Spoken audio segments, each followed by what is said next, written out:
Sí, Gabriel, el personaje del día, y es que se sigue escalando el conflicto entre Israel y Estados Unidos contra Irán, que han realizado ataques aéreos, misiles contra objetivos en ese país, mientras que en respuesta pues también ha enviado misiles, drones y ataques en múltiples países del Golfo, incluyendo Arabia Saudita, Emiratos Árabes, Qatar, Kuwait, Bahrein, entre otros países del Medio Oriente. Pues precisamente, Gabriel, sobre lo que ha dicho Estados Unidos, Naciones Unidas y la situación en este momento, nuestro editor internacional, Eddie Mosquera, la situación hasta ahora. Orlando, Gabriel, buenas tardes. Vea, lo último arranca, por supuesto, con los efectos que traen estos bombardeos y son las tensiones en los mercados. Vea, el dólar se está fortaleciendo, el petróleo se está disparando y los mercados, las bolsas están cayendo. Pero vea, en territorio, en Irán, lo último comienza en las calles con la gente en distintas zonas del país, particularmente en Teherán. El centro es la población. Hay cientos de personas que desde el sábado están manifestándose, unos criticando, otros rechazando el asesinato del ayatolá Ali Jamenei, mientras que otros están celebrando que ya esté muerto. A la par de las manifestaciones, que son bastante grandes, también han continuado los ataques. Hace minuticos, Israel bombardeó las sedes del Ministerio de Inteligencia y uno de los centros de la Guardia Revolucionaria en Teherán, y en respuesta, Irán atacó un buque petrolero que califican como aliado de los Estados Unidos y que está navegando en el estrecho de Hormuz. Y ese es el tema que nos debemos llevar, que nos debe llamar más la atención. Ese estrecho es una de las autopistas energéticas más importantes del planeta, donde pasa petróleo y gas, e Irán lo ha cerrado. Pues el barril de petróleo Brent, que es de referencia para nosotros, para Colombia, estaba a $70 el viernes y hoy subió a los $78. Si la tensión sigue escalando, es posible que el valor de los combustibles se dispare mucho más. Antes de cerrar, le cuento un par de asuntos relacionados. Sí, Número uno, Donald Trump dijo que la operación en todo Irán va a durar al menos 5 semanas, todo marzo, alguito de abril. Y número dos, Francia aseguró que no va a dudar en utilizar armas nucleares si es amenazado por estas tensiones. Oiga, Eddie, lo que pasa es que está viendo uno a través de las redes y por eso vale la pena seguir a los medios tradicionales, seguir medios como Caracol, Radio, entre otros.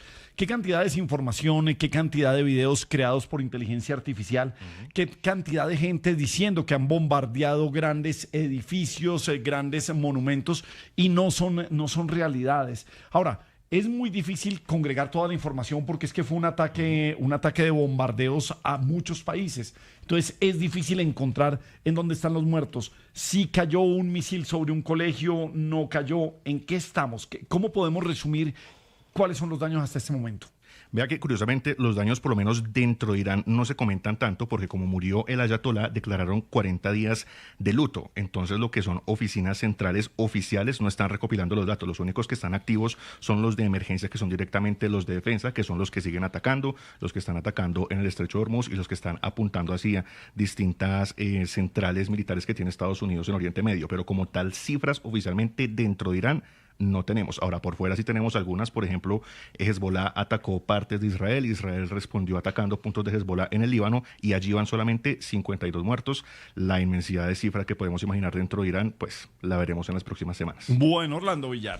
Gracias, Eddie. Por supuesto, Gabriel, la posición de Naciones Unidas que pide una desescalada, la protección a los civiles, países como Reino Unido, Francia y Alemania que han expresado su disposición entonces a defenderse frente a estos ataques iraníes, pero también la posición de América Latina, la del presidente Gustavo Petro, Gabriel, que dice que es un error grave, que se necesita crear un frente mundial contra la guerra que promueva de alguna manera un pacto por la vida de la humanidad, que detenga esa escalada bélica, que incluso él, que hace un llamado al Consejo de Seguridad de las Naciones Unidas y que Colombia incluso podría estar allí en ese diálogo para promover una solución diplomática y que permita el cese de la violencia. Y por supuesto el tema del desarme nuclear que se ha utilizado y esa palabra empieza a generar tensión sobre el mundo, por lo que representa que se hable de la utilización de un arma nuclear en este momento. Bueno, por supuesto que ninguna guerra es bueno y uno siempre va a celebrar cuando haya conversaciones de paz. Lo que pasa es que también nos hemos vuelto, por lo menos en estos países, incluso en los Estados Unidos, de una crítica selectiva. Y en este caso me refiero a los movimientos feministas, Eddie. El régimen de los ayatolás, mire, ahorita que están saliendo todos los videos besando niñas en la boca, las mujeres felices, o sea, hay mujeres que están felices con lo que está pasando, hay mujeres que no estaban de acuerdo en la forma que se trataban y que vivían, podríamos decirlo de una manera que fuera una dictadura. Entonces tenemos, no sé, como selectivo lo que protestamos y se nos olvida también lo que está pasando en nuestro país y en nuestros países. ¿Cómo recopilar esta información?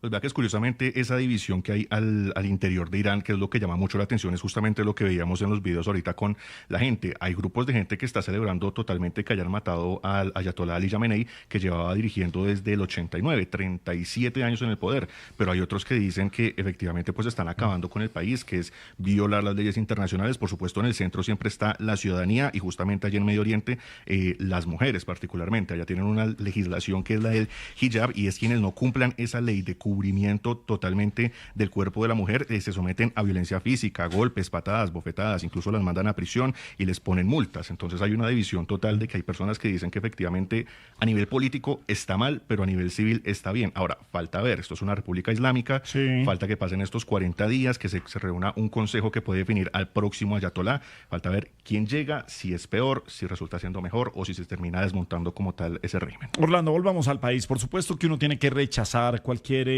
guerra que haya en el mundo y llamar a las conversaciones de paz, llamar a la sensatez.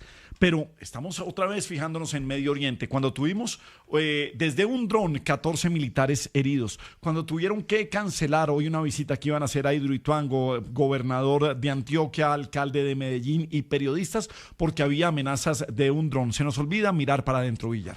Sí, Gabriel, es un poco lo que le reclaman sectores de oposición al presidente Gustavo Petro, y es que insiste en esas salidas negociadas al conflicto en el Medio Oriente, en que medie la paz, en que se pueda llegar a algún tipo de desescalamiento de la violencia, mientras en Colombia se siguen generando estas situaciones de orden público. Mire, un helicóptero Black Hawk del ejército fue atacado, estaba sobrevolando la serranía de San Lucas, esto en el sur del departamento de Bolívar. Estaban adelantando una operación militar y al menos 14 uniformados resultaron heridos y tuvieron que ser evacuados a centros médicos. Lo que se ha podido investigar hasta el momento, Gabriel, y se ha observado además en diferentes imágenes, es cómo el helicóptero es impactado por drones con explosivos, que se ha convertido en uno de los mecanismos de estos grupos armados ilegales, donde primero no exponen su gente, segundo, han podido utilizar esta tecnología, y tercero, pues el Estado colombiano ha sido ineficiente, ineficaz en implementar tecnología que pueda evadir o disuadir estos ataques armados. Pues el ELN sería el grupo armado con presencia en la región que sería el responsable de estos hechos, pero en ese caso el presidente no habla a profundidad de estos hechos. Bueno, pues aquí tiene la tiradera de la Luciérnaga como siempre. Llegó la tiradera de la Luciérnaga. Sesión 89. Mapache produciendo. Reaparece el líder mundial salvador de la especie humana, hablando de imperios y guerras lejanas sin solucionar los líos en la patria colombiana. El líder mundial se cree el Mandela criollo, el redentor universal, dando cátedras de guerra desde el trono digital mientras bandidos masacran nuestro ejército nacional. Habla de Irán cual si fuera un vecino de su barrio, pero aquí ruge un conflicto cruel, constante y sanguinario, y desplazados se marchan de su territorio a diario. Se ven los drones zumbando como abejas de metal, y no es por allá en Irán, es en suelo nacional, pero lo que pasa aquí parece que le da igual. Un gobernador y alcalde en Hidroituango amenazados, pero el líder mundial está despreocupado. En guerras que no le incumben está bastante ocupado. Mucho discurso en contra de imperios extranjeros, mientras aquí los violentos siguen firmes y certeros, van sembrando miedo y muerte por caminos y senderos.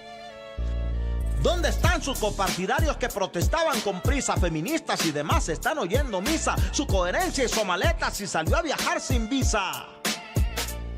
No se gobierna jamás con retórica encendida, se gobierna protegiendo la nación y la vida. Al señor líder mundial todo esto se le olvida. Aquí hay gestores de paz actuando con gran crueldad. Antes de salvar al mundo, líder de la humanidad, primero salve a Colombia y asuma la realidad. La tiradera de la Luciérnaga. Estación 89.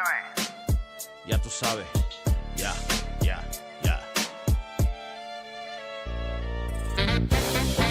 En la Luciérnaga, soy la voz.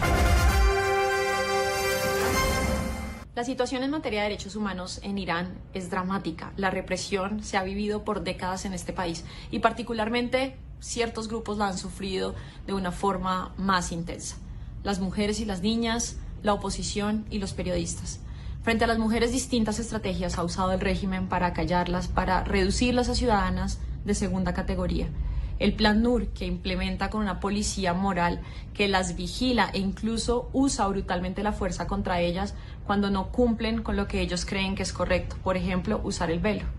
Leyes que ponen en práctica y que incluso permiten que las mujeres sean vigiladas en sus casas, en sus residencias, en sus lugares de estudio, en los centros comerciales a través de drones, hacen que ellas puedan ser apresadas en cualquier momento y reprimidas con penas incluso que van hasta la pena de muerte. La oposición no existe básicamente en Irán. Cada vez que hay protestas porque hay alguna diferencia con el régimen, estas son acalladas. Incluso hemos visto asesinatos masivos de activistas y particularmente persecuciones con minorías étnicas como la de los kurdos. Los activistas son perseguidos, al igual que sus familiares, buscando ser acallados. Asimismo, ejercer el periodismo en Irán es una de las profesiones más peligrosas del mundo. De acuerdo con el ranking de libertad de prensa que mide 180 países, Irán está en la posición 176. Los periodistas son perseguidos y asesinados. Asimismo, en Irán no existen medios privados. Todos los medios son públicos y controlados por el Estado. Incluso los medios de prensa escrita o los medios online tienen que pedir una licencia en la cual tienen que declarar que están alineados al régimen para poder operar. El régimen hace apagones masivos para que las personas no puedan acceder a la información y esta es una situación que por décadas ha azotado al pueblo iraní.